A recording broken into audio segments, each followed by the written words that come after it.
3 years later, they fired their Super Bowl winning head coach. They traded the highest paid QB in franchise history. And they traded down in the 2021 NFL Draft. What does it all mean now? Find out during the draft from the premier Philadelphia Eagles reporter, Derek Gunn. Watch, listen to Draft Takes with Derek Gunn across the JAKIB Media Network, YouTube, Apple, and Spotify.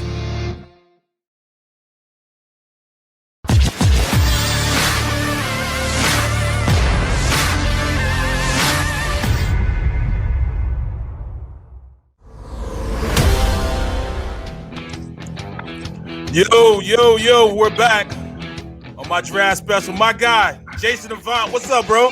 I'm doing great. How you guys doing? Man, we can't complain, man. And do you remember, your draft day, man? What were you doing on your draft day? Okay, on my draft day, I was at church. I was mad because I didn't go in the first day. Back then, it was the first 2 rounds on the first day. They just made that rule. And so I'm sitting there with my family the night before, and I had an inclination that I wouldn't be drafted. And I'm watching names like Willie Snead and Brandon Williams, guys like that I knew couldn't hold a candle to me, get drafted. And I was like, this is bizarre. So I went to church, and I actually put my phone on vibrate, and I was pissed. I was, most guys have a story about being drafted and they're happiest, the best day of their life. It wasn't for me. I was pissed. I was like, I'm going to make somebody pay. And as soon as I got out of church, I got a call from Tom Heckard, Coach Reed, and Marty Mordenwig, and David Culley. I was excited, but at the same time, I was really perturbed. Now, I was the same way, man. In fact, I was supposed to go in the first round, and I ended up going in the second. I had actually went to sleep because, it was really late. You know what I'm saying? I got drafted right about 10, 11 o'clock in the second round. I'm like, what is going on? I mean, are you kidding me? I'm not going in the first round. Then I didn't get the call. I got a call from Kansas City, and they didn't want me. They didn't pick me up. They got Trezell Jenkins from Michigan, actually. Wow. Offensive tackle from Michigan. They drafted him. Never played. Was out the league in 3 years. Yeah. You know what I'm saying? But I think I did all right. 12 years, Super Bowl. All that. But, there you go. But me and you played for the Eagles, and just bringing it back to the Eagles. You were with the organization, for a little bit last year, and you saw a little bit of a change in the dynamics of what the Eagles organization was a little bit, didn't you?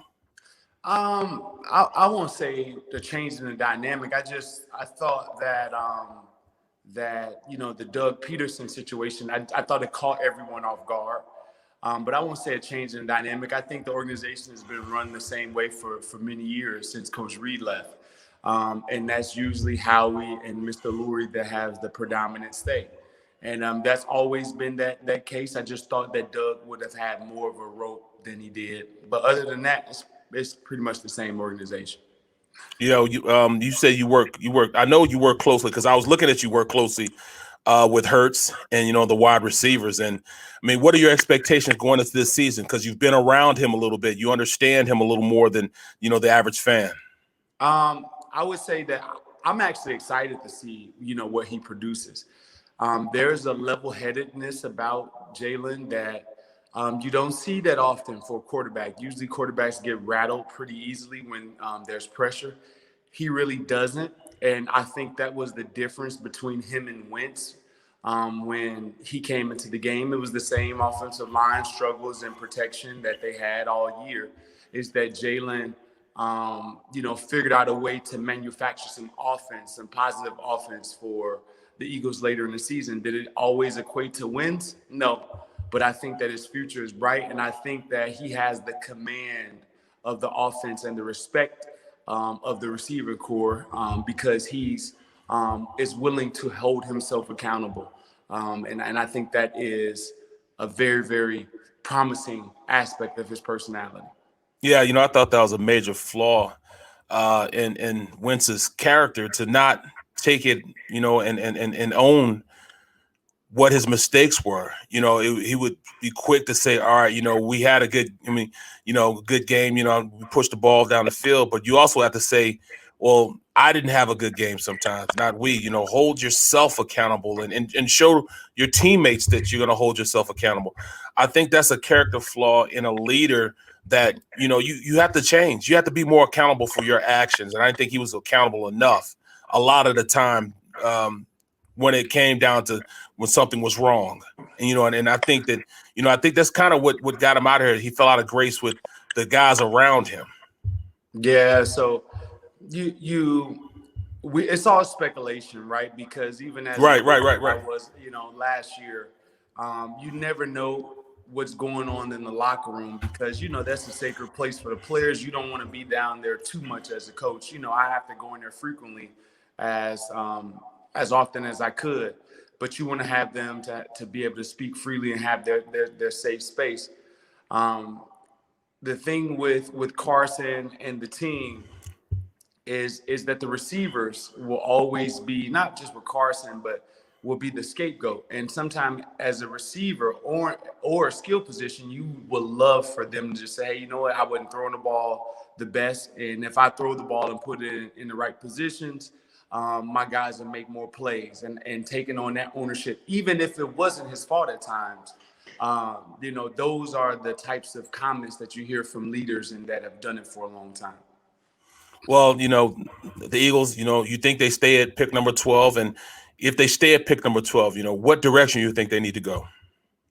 I think there's only one direction you can go at number 12, and I think that's corner, because the two premier pass catchers in this draft, will be outside of your range, right? So I think Kyle Pitts is the best player in the draft in the last couple of years, not just this year, in the last couple of years. A quarterback will be taken number 1, but he's the best overall prospect in the draft by far, and it's not close.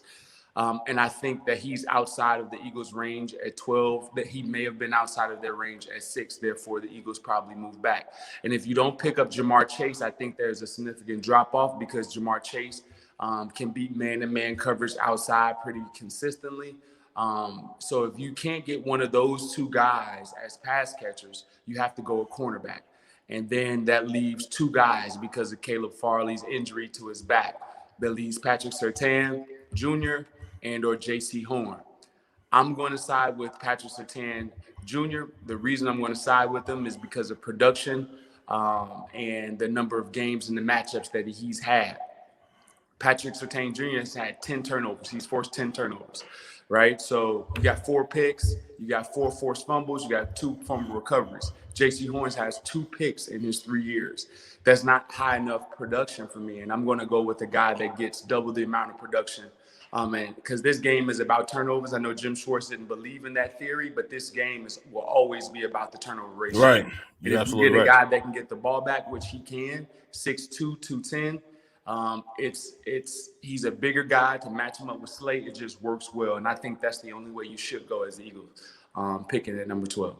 I feel you on that, man. Well, my last question, man, how do you like this coaching staff that we have, through the little that because just about as much as I know, because, they've really been not necessarily hidden, but they haven't been in front of us to really get to know them, though. But what are you hearing about, the coaching staff, the new coaching staff they have now, and especially how young they are? Yeah, we don't know. The coaching staff, from what we can glean, Nick Sirianni's pressers haven't been the best, because they're, viral on social media for rock, paper, scissors and all types of things that, there are a lot of people that call him the pinball machine, right? Where he's going from one idea to the other idea. And if we're basing it on that, which you can't base it on, it sounds like a bunch of confusion to me. And with a veteran team, there's still a lot of veteran players on this team, and you have to win them over. And the only way you can win veteran players over is if you know what you're talking about, because they've been through the trenches. They've been through a lot of games. They've won a Super Bowl here, a lot of these players. So with that being said, you have to be tight with the information that you know, and you have to be very accurate. Otherwise, it's going to lead to disrespect because they may feel that you're not at the same level of a Doug Peterson or Andy Reid and or Jim Schwartz or the litany of coaches that have come down the line who some of these guys have played with. The Sean McDermott's, and it's a lot of guys that have played with some very, very good coaches in this run that's in his locker room. So I think that these guys have to make sure that the information is tight and that they're very, very secure with their coaching staff. The thing that worries me is that the youth of the players. We have a linebacker coach that's 26 years old. Like there's guys in the locker room that's older than him, you know, so it's very, very hard to garner that respect. I'm not saying that you can't. And then it speaks to a different thing that you and I, you know, haven't talked about, but are we so intimidated by veteran coaching, you know, the Doug Peterson, the Andy Reeds, or whoever it may be prior to this, that we want to go and get younger coaches so they can, you know, do your bidding? Mold them. And not give you much resistance from the front office. It's a very, very perplexing move. I'm hoping that it works out because I'm a Philadelphia Eagles fan. However, it does make me have some pause and concern. Absolutely, man. I really appreciate it. Oh, no problem. Let me get one more thing out. It's the go ahead. The first time, Barrett, in my time in Philadelphia, that we're unsure from a fan base, from media, from everything. Chip Kelly, you had some type of assurance because you knew what he ran in college, and also you had a veteran team that he was inheriting that had a lot of skill on it. So you still had some comfort and some assurance. Even with Doug Peterson, you knew he was like Coach Reid.